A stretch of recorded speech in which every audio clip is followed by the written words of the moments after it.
Ceux qui défendent ce projet nous racontent des mensonges et prennent les citoyens pour des ignares en qualifiant cette réforme de juste, d'équitable et d'universelle. Et ils nous culpabilisent à grands coups de « c'est pour nos enfants que l'on fait ça ».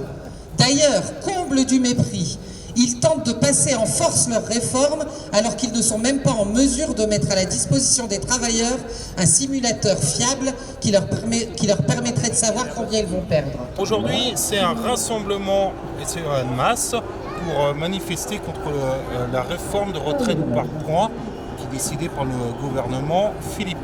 Surtout qu'il y a un système de retraite par répartition en France qui fonctionne très bien, qui est à l'équilibre, et on ne comprend pas pourquoi il veut changer ce système de retraite.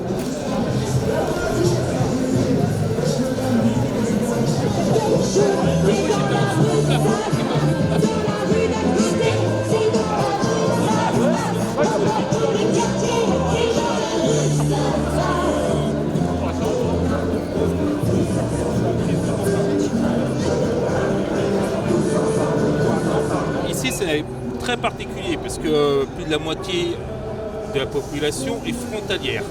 Mais ils nous soutiennent parce qu'ils ont connu ce système de retraite par répartition et ils sont confrontés à un système de retraite par capitalisation qui est en Suisse. Ils savent que c'est un système de retraite qui est un petit peu dur et qui est vraiment construit sur un système individuel.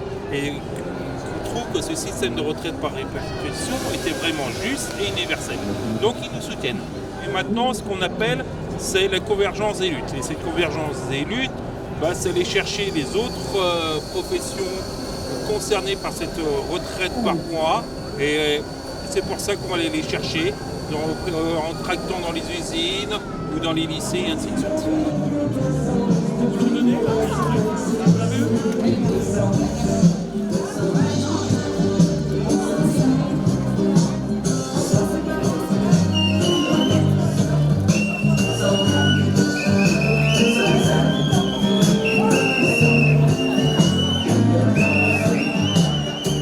Il y a beaucoup de cheminots qui ont été embauchés pour le Léman Express, 140 embauches pour le Léman Express, et avec des salaires qui commencent à 1 200 €, entre 1 200 et 1 400 €.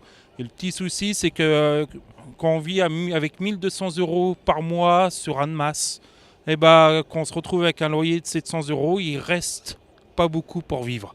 Et donc on se bat pour qu'il y ait une prime de vie chère notamment, pour ces cheminots qui sont jeunes et qui voudraient faire leur avenir professionnel, toute leur carrière sur Annemasse. Simplement, c'est que la direction ne veut pas en parler.